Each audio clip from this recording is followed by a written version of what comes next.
Welcome to the Bothering Strangers podcast. My guest today, you may have seen him on NBA 2K11. You might have seen him at South by Southwest, maybe Coachella. He just had an album come out called Nobody Cares Except You. My guest today is rapper Kosha Dillz. How are you doing? What's up, man? I feel like everyone does a wave now. It's an Oh, applause on it's the worst. I get I Sorry. get I get Sorry one to wave get at on the your end and two waves at the beginning. show. Amazing, dude. I'm excited to be here. Thanks for having me. How many episodes are you in? You are 8, so pretty still We're pretty here. new. 8, a miracle. You've made it this far in Jewish Miracle, faith life. miracle. Already starting the Jewish references. I like it. Yeah, dude. Let's go right into it, you know? Yeah, let's go right into it. So I want to talk about so obviously you kind of become like a voice for Jewish rappers lately. Well, you've been one for a while, but lately you've been kind of getting a little like doing more op-ed pieces, column pieces. What led you to getting into that space? I think like I've always been that person.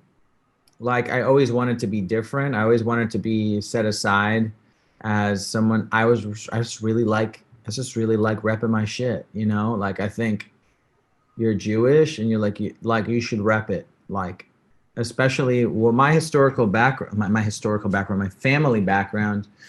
I was the first one born in America. Everyone was born not here. So, I come from an immigrant family to the T. I'm like the last of the last, you know?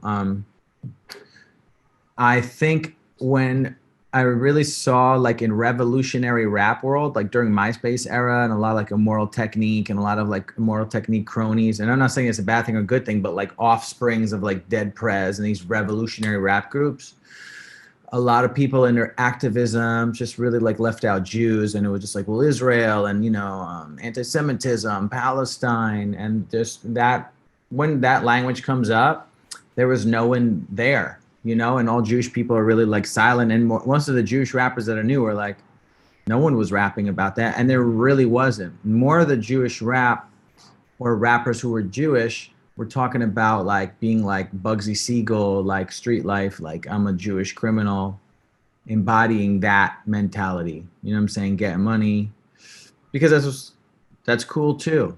You know what I'm saying? And if that's what you're trying to do. And my music wasn't that. My music was more based around having an identity, rapping about everything else, and still being judged for being Jewish, which is the exact proof of how anti-Semitism exists in that world. Right, for sure. Sorry to Well, be, I mean, sorry to be so serious. what about Matis Yahu? I mean, he's not this. Modest Yahoo is very like rejoiced and like was very like it was more Jewish music. Right. You That know what I is mean? that is his You brand. hear Modest Yahoo, it's like, all right, this is like safe for Jewish families. Parents come with their kids. Parents really don't come with their kids to my show. Parents drop off their kids. Kids get high. Like that's like kind of my rap show. You know what I mean? That's like my stuff is way different. But Right. I entered into that world because Modest Yahoo is hip hop to his core. He just happens to make this kind of music, but Modest Yahoo is hip hop to the heart and soul. You know what I mean? It's even, came up in New York. You know what I mean? So, um, playing with him, like I got connected to the Jewish world, and that sort of emboldened and strengthened my identity even more. And when you go backstage and there's minions and stuff, and you're like, what's popping here? What's up Yeah. at the after party? Oh, I guess a bunch of rabbis and dudes praying after the Mm-hmm. show. This is what time it is. Yeah. So I really love some of those moments, to be honest. I really love some of those moments. Yeah. So Yeah. it's very just different stories. You know what I mean? So it was Modest Yahoo, Ill Bill, Necro, which is complete opposite, and me. I mean, this is before Mac Miller. It's like 2008. You know, Mac Miller's more 2009, 2011, 2012. It's like out of there. But Uh, Mac Miller is just Jewish. I don't really remember him talking about being Jewish too much. exactly. Yeah, exactly. He's just Jewish. Mom's Jewish. Father's Christian. And his stuff was just like it's a different path, But I was in that era where people knew me as like the Jewish guy, you know what I mean? Rappers, it was cool to be different than everybody else. Right. Mod Sun was the hippie rapper. G Easy was a 50s rapper at the time. He was like doo-wop music, like very like slick hair, Oh doo-wop. yeah. Oh And yeah. like MGK was like, wild white dude rapper. And it was like Warped Tour. Warped Tour was like that. Riff Raff was like the cartoon rapper. Mickey Avalon was like sex Jewish rapper, just sex, sex, sex. And so everyone has their little niche. And my stuff is kind of like strong Jewish identity artist that doesn't really rap about Jews. It's very niche. It's like You I'm have the a least very niche. popular. You have a very niche. I mean, the only one who does something similar to you is Nissan Black, but he's a religious Jew. He's in Israel, And he's black and he and has he's 6 kids. black, and he's black, and Yeah, 6 kids. it's similar, Yeah. but it's different. Yeah, it's always going to be different than that because he's black and I'm not, you know what I mean? So my stuff is like, it's just different, you know what I mean? And Nassim came from the same era that I did in underground rap music, 2008, Macklemore just starting, Northwest hip hop really like inspired me and created my style of stuff. Like I was really into, I mean, we weren't that far off. Like Macklemore had Thrift Shop. I had a song called Garage Sale. You know what I'm saying? I had a song called the Sweatpants Song. I have these songs. I had a song called Cellular Phone. I mean, we were all making these kind of fun-hearted rap songs, Right. and some stuff serious and fun. And now stuff is very reactionary. Something happens, we make a song about what happened, Yeah. So Changes. it's interesting. It is interesting. Who would you say are? I asked Westside Gravy 2 episodes the same question. Who would you say are the best, the top five right now? Like not right now, just the top five of all time in no particular order. I want to say I despise this question because I give different answers all the time, but Ooh, because I could give you who's the top 5 rappers, or I could rappers. give you the top 5 people I like. You know what I mean? Um, Do I'll- whatever. so I'm gonna start out with the Beastie Boys. Really created everything for not even Jewish guys, but like white kids. Like they created a set point of an entry level thing of like how that was, and they created theirs. And I had a discussion with a woman about this. They didn't shift music; they shifted culture. There's a difference. They were aware of who they were though too. That's what it really seemed like.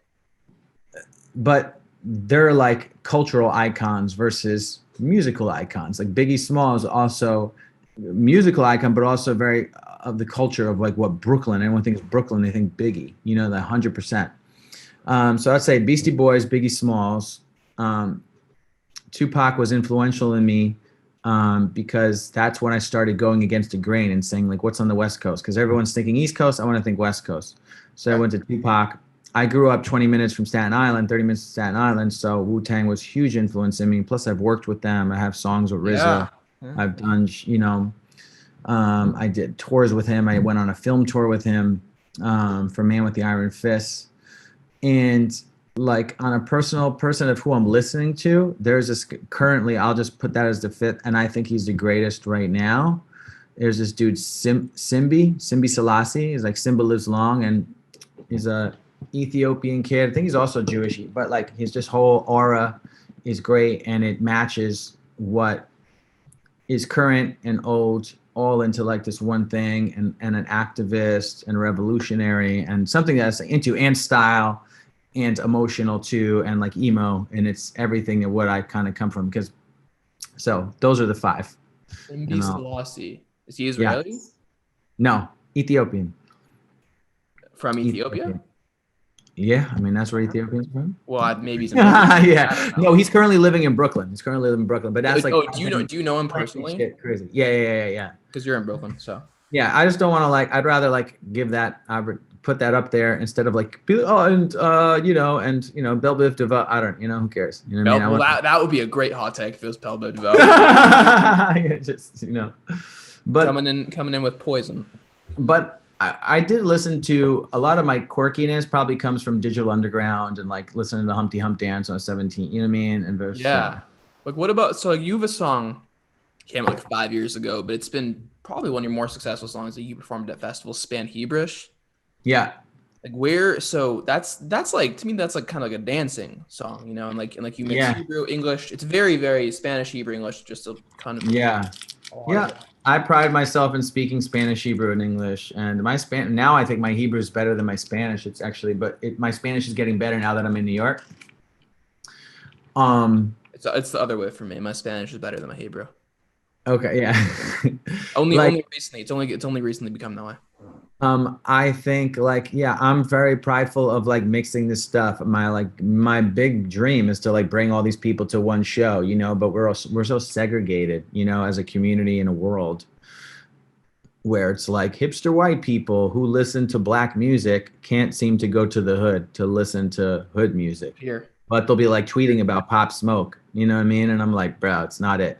You know what I mean? Like you can't go like you you would walk across the street. So my dream when I do stuff like that, throughout all my albums, there's always a Jewish song that's on these records. So that was the Jewish song that was on that record, Gina and the Garage Sale.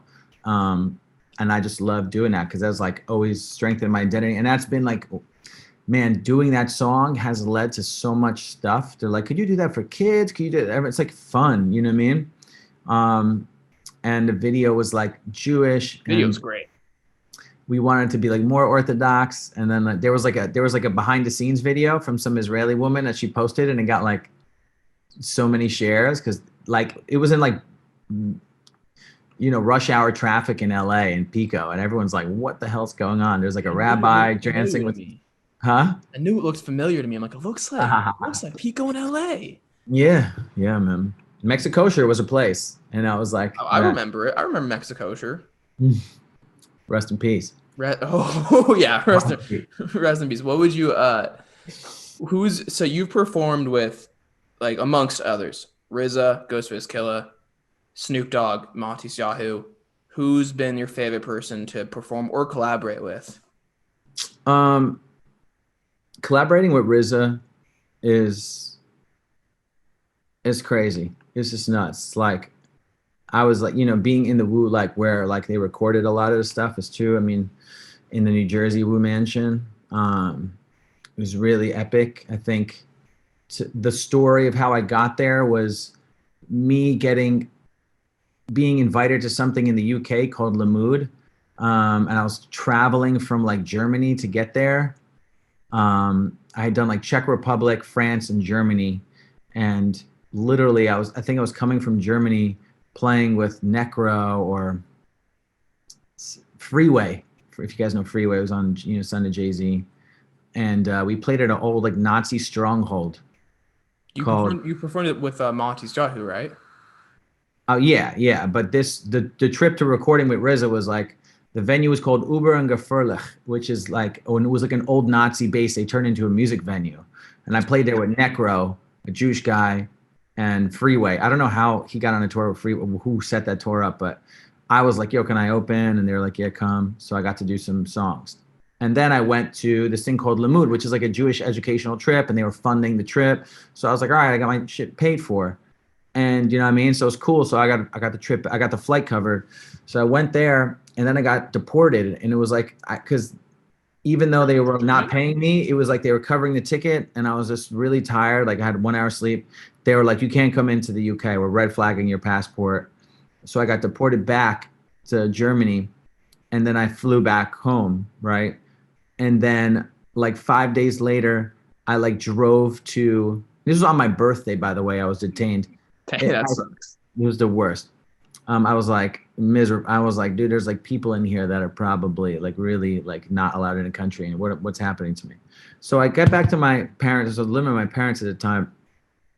I take the car, drive down to Maryland for this festival called Rock the Bells. Rock the Bells is like the biggest hip hop festival in the world. It's like Rolling Loud of today, right? It was 10 years ago.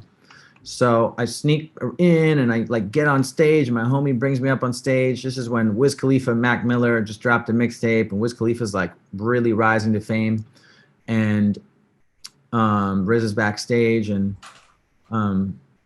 another guy who's there to promoting a film.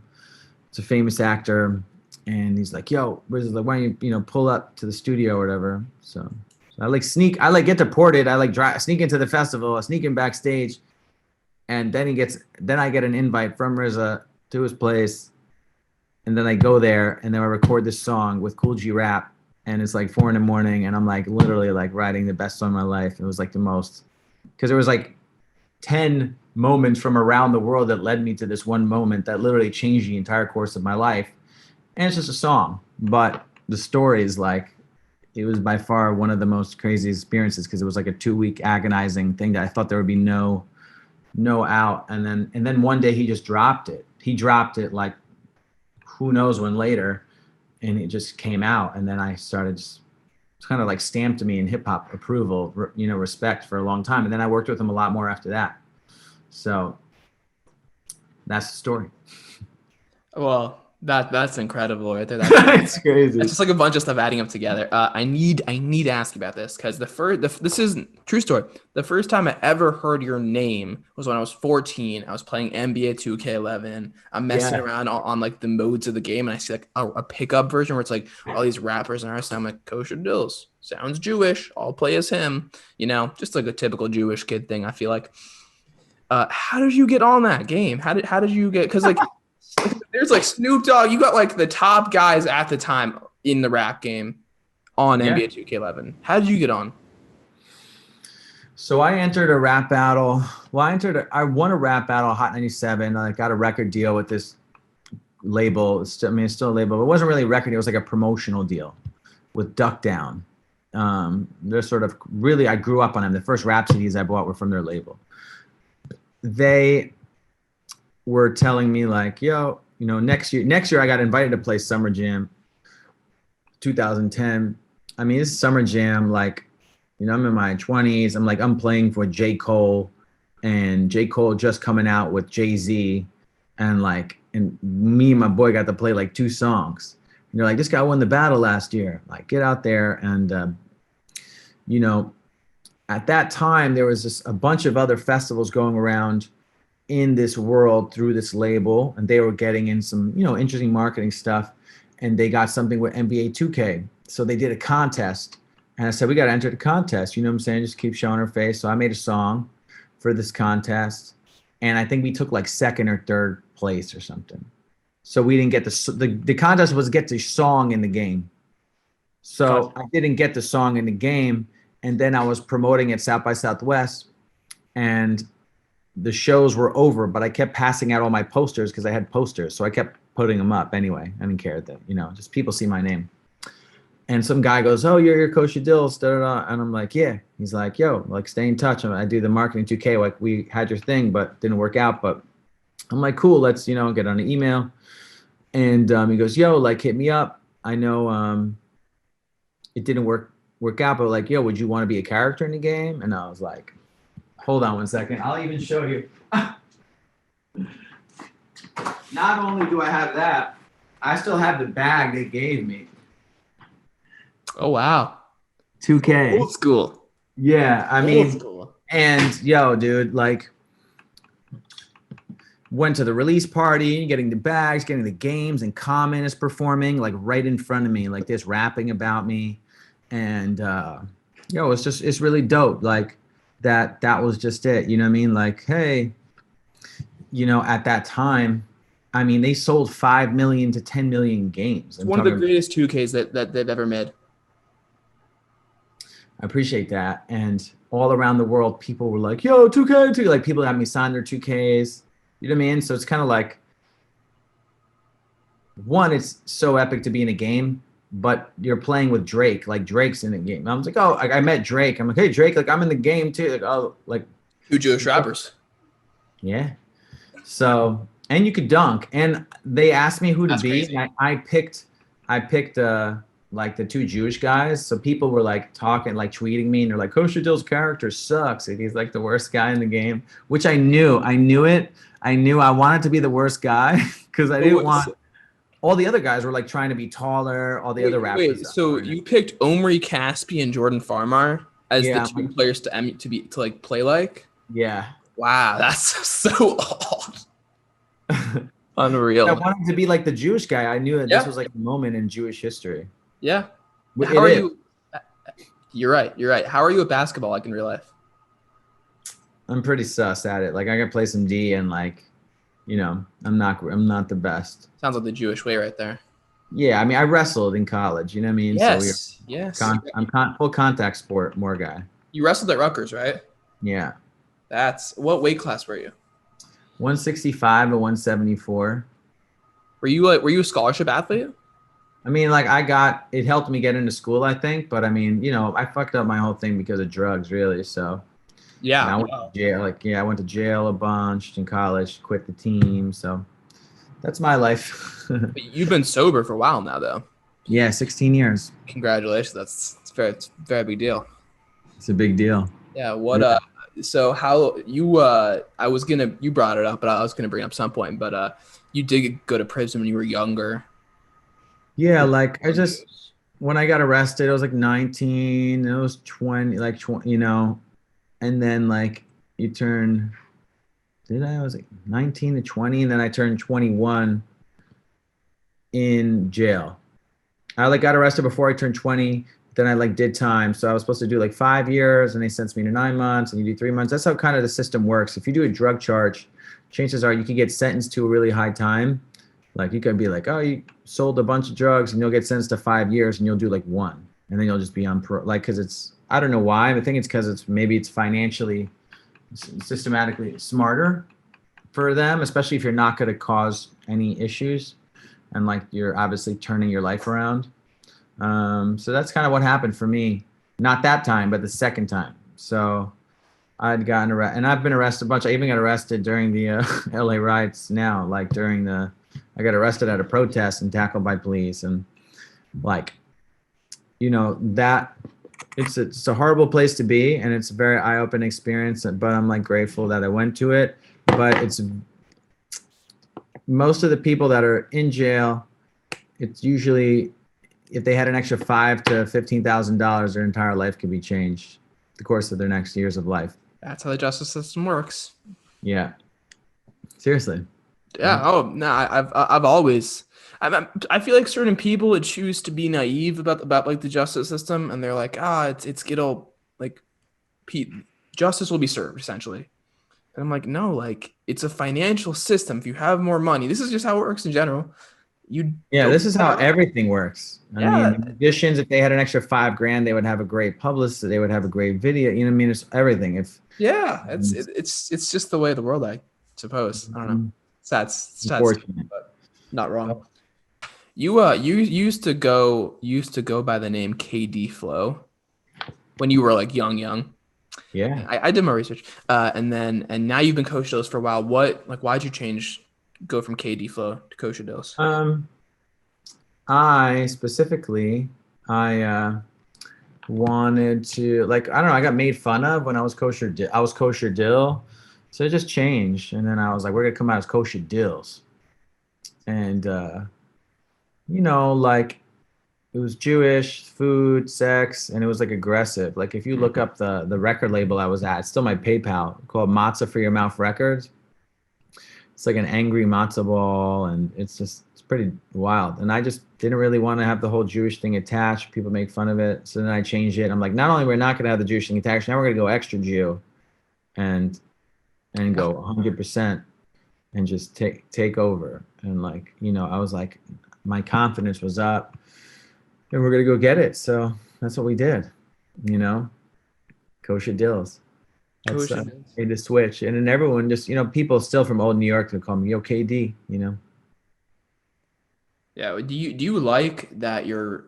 I mean, there are like a lot of Jewish rappers, like Lil Dicky, very famous, right? But do you like that you are pretty much the only Jewish, like advocacy rapper? Do you like that role that you have? Um, it's so interesting because it's like you're applying for a job that like no one else wants, right? Yeah, it seems that way. You just can't get it. Like you can't really, you know, and you don't you didn't know that was happening. Like even if you take, you interviewed West Side Gravy or Nassim Black. When you hear Nassim Black, you don't know he's Jewish. When you hear West Side Gravy, you don't think, oh, that's a Jewish name. Like definitely not, And you see him, you're not gonna even align it with certain things, and they have to go out of their way to speak about it to get that attention. For me, I don't even have to do anything. You don't even have to talk to me. It just says it there, and you're like, what's that? If they know it's a Jewish rapper, and my stuff was always to really separate and identify those obvious things. And like my first album, I did a collaboration with C. Ray's Walls. It was like 2008. We made a song called "I Love Jews" over a Delphonic sample, which is "I Love You." La la la la la la la la la la. I love you. And then that went out and it got into Spin Magazine. And then Spin Magazine said, "I love Jews." And there was 400,000 copies of it. So in my mind, I was like, this is exactly. And then I had a song called Ariel Sharon, which has nothing to do with Ariel Sharon, but everyone was like, how could you, and it was like the drawing of Palestine-Israel conflict into my music. But for me, it's always been natural because I was like, I like representing. I'm more, I would say, more more hip hop identity than Jewish identity. And the hip hop helped me become more Jewish. So in hip hop, you're like, I represent Amboy.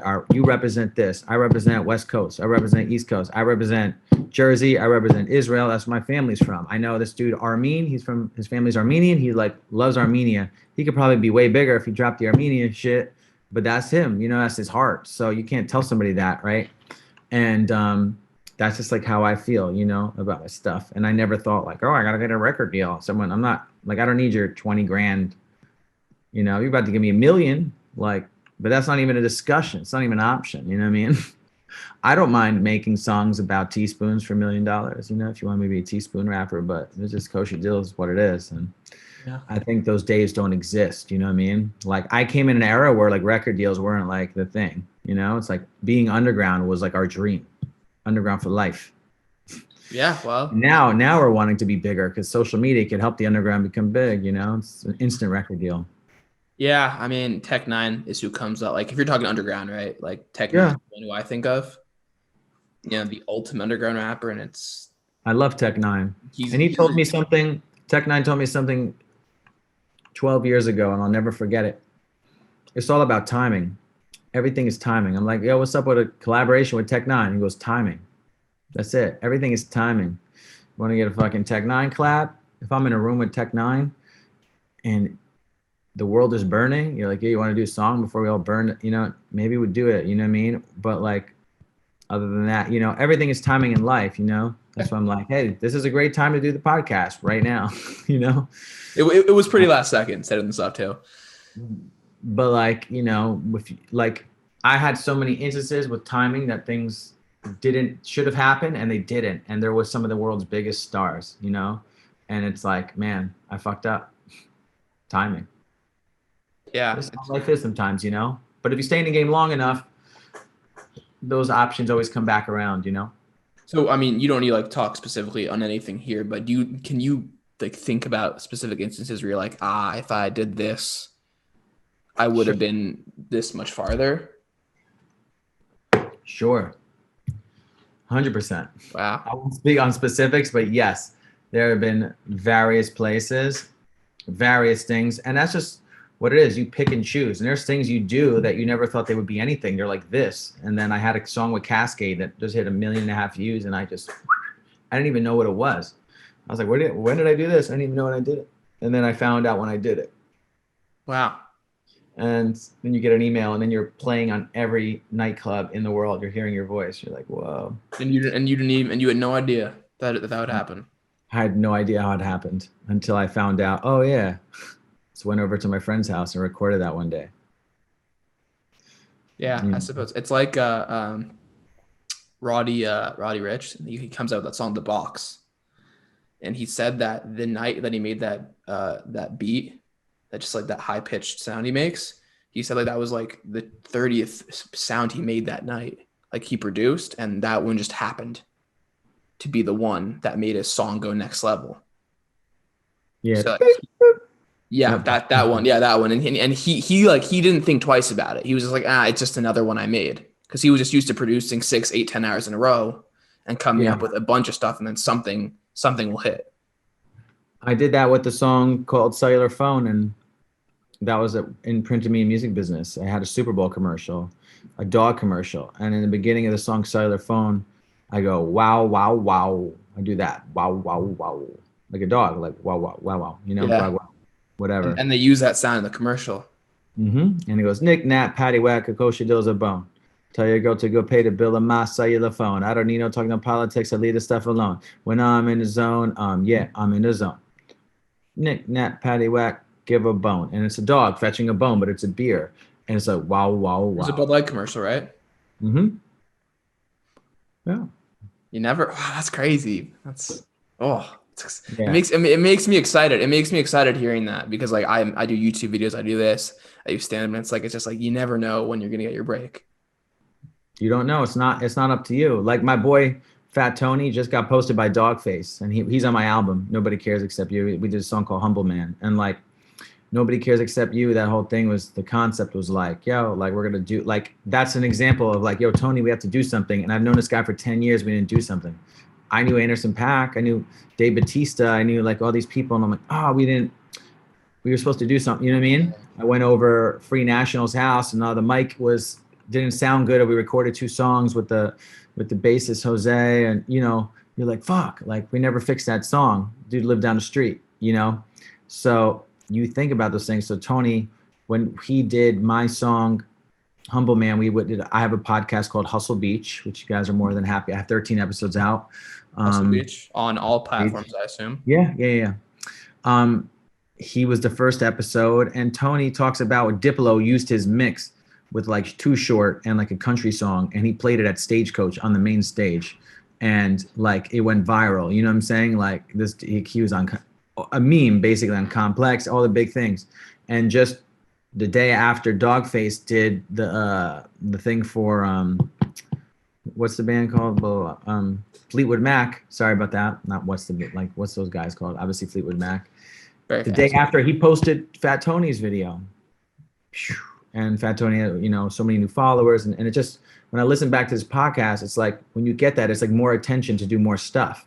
Like I have a song with Cascade. It's not rap or anything, but it's like Cascade is a legend in EDM. He was like one of the main stars of the Coachella documentary. Yep. Been playing for 20,000 people, and that is another thing. If people find out I have a song with Cascade, they'll be more willing to listen to my other songs. And now when they hear this, they're like, you got a song with RZA? And you got, they know that. It's like, okay, they'll start clicking around. You're in a video game? Yeah, I won platinum in a video game. I mean, I was part of the project. I have Gangsta Boo on my new project. I got Gangsta Boo from, and Modesty, who's on it. But Gangsta Boo is also on the Run the Jewels project. Run the Jewels, like the day after, she just did like they're doing the Adult Swim for Rock the Vote, and like she's in it, and I have a music video with her where we're going to outer space, and it comes out in like momentarily. And Gangsta Boo's from 3 6 Mafia, she's on Run the Jewels, which is the hottest rap group out. It's like, you have to make those moves, and this is for whoever. Like, look who's like 5,000 followers right now, and look who got 10,000 followers. And like show extra love to them, and like especially if they're consistently trying to do shit to blow up, and that's what their goal is, because they want to bring more attention to what they're doing so they have a livelihood. It's like you got to comment on those posts and show them love when no one's commenting. That's like, that was like my guest 2 weeks ago, Westside Gravy. He's like doing like cool Israel stuff, and I just did some Israel rap for like Bahrain and UAE, and like I'll do one. Yeah, for the peace deals, and got like 5,000 views the day of, like on Twitter, and I met like all the people from all the consulates in Ireland, and everyone was sharing it, and I got like 3 articles out of it, and it's, for whatever it is, it's still a piece of content that it's like you just got to keep making all those, whether it's funny, whether it's serious, whatever it is to you, because and then you're allowed to have all that. So me, I have the political stuff, I have the mental health stuff, addiction recovery, comedy. I mean, we're a fully operating piece of machinery over here. Who would you want to? I mean, if you would like your pick of anyone or not to collab with, who would you want to collab with? Kid Cudi. Ooh, Kid Cudi. Okay, why?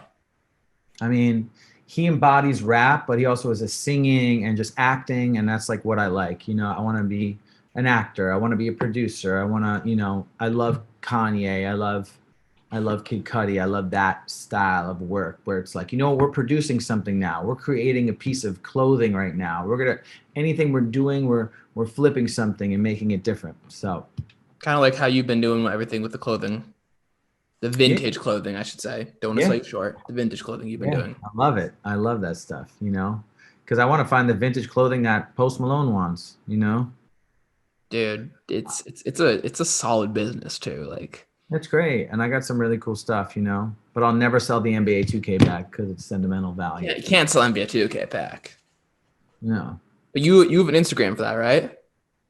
Kosha Vintage, yeah. Kosha Vintage on Yeah. Instagram for vintage clothing. Solid stuff. Mm, I want to ask you this. You can say no, like I won't be mad, but would you be willing to freestyle? Okay. I'll do it. Do you need a word or what? Yeah, what would be the word? I've been looking behind you. I see this is don't get mad, but I've just been looking behind you. I see some handles. Handles?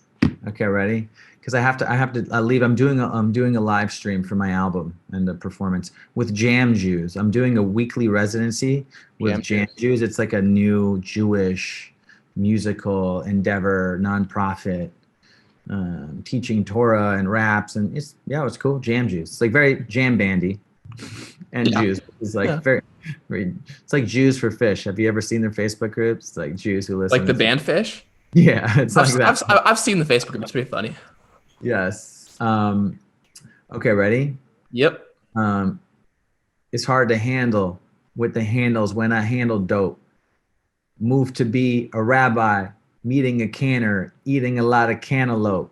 This is the art I choke before I choke the art, eating all my vegetables. Yeah, bro, it's hard.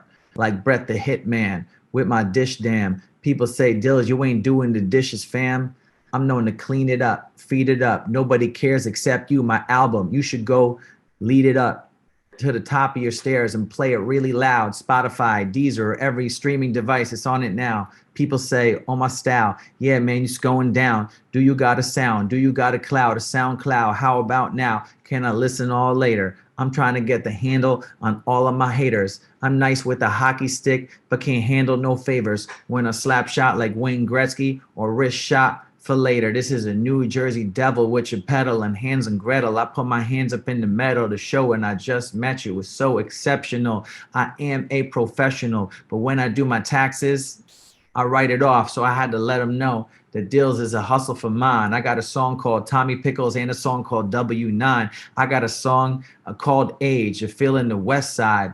Shout out to West Side Gravy. If a girl's younger than you 10 years, she's 1 year younger. Older on the left side. That's hard to understand, but if you could see it with numerical value from my friends, this is Dillz in the Olympic business in 2021 in Japan. I'm kind of hard and I just prove who I am. I'm Kosha Dillz, Katie Flow, back in the day. That's my fam. Okay, but I'm Ramatan Evanesh, bomb with the hella fresh. Yeah, I got hair and chest. You can add me on Facebook, whether I decline or accept. My rhymes is the best. I want you to know hustle and flow like the movies this year. I got a song with Gangsta Boo. It's getting groovy this year.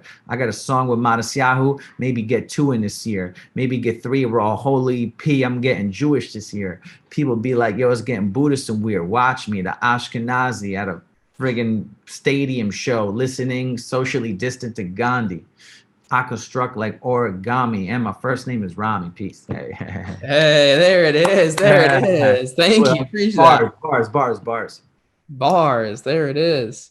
I gotta go. Well, What's I the know last that's why I asked you right then. Thank you so much for coming on to Bothering Strangers. It's good, man. I feel like I needed to talk to someone. So it was either my therapist or you, and I don't pay a therapist, So Well, I mean, I don't think you're paying me either, so it yeah, all works out. Yes. All right, my guest today has been Kosha Dillz. You can listen to his podcast Hustle Beach Yes. on all major platforms. You can check out his new album that just came out, Nobody Cares Except You, on all major streaming platforms. And check out his vintage clothing store, Kosha Vintage. That's the Instagram account. Mm-hmm. And anything else? Did I miss anything? Subscribe to the channels, YouTube. Say hi. Say, hey, I met you from this podcast. I heard it. Even 1, 2, 3. Share it. And if you see that album, share it with someone. And and if not, listen to it and help somebody else. You know, like nobody cares except you. I've learned. I could tell you all about my stuff, but like my whole rollout, I'm doing, you know, I'm performing everywhere and raising money for some charities. And if you're interested in giving to some of the charities that I'm giving to, and that revolve around nightlife and venues in America that have shut down, that prevent comedians and musicians from performing at, and bartenders and waiters and doorman security, and guys, a lot of people. It's a whole, don't ask us, how do you guys make money? Like, just shut the fuck up and like watch what we're doing, and like and help, or don't ask dumb questions. And I truly mean that. And I Happy know to ask. felt that. Yeah. Happy to ask. Yeah, you know, don't ask that. You Talk know, about just we do it. You know, this is what we do, and we all do it good. And I want to give back because nobody cares Except you. That's right.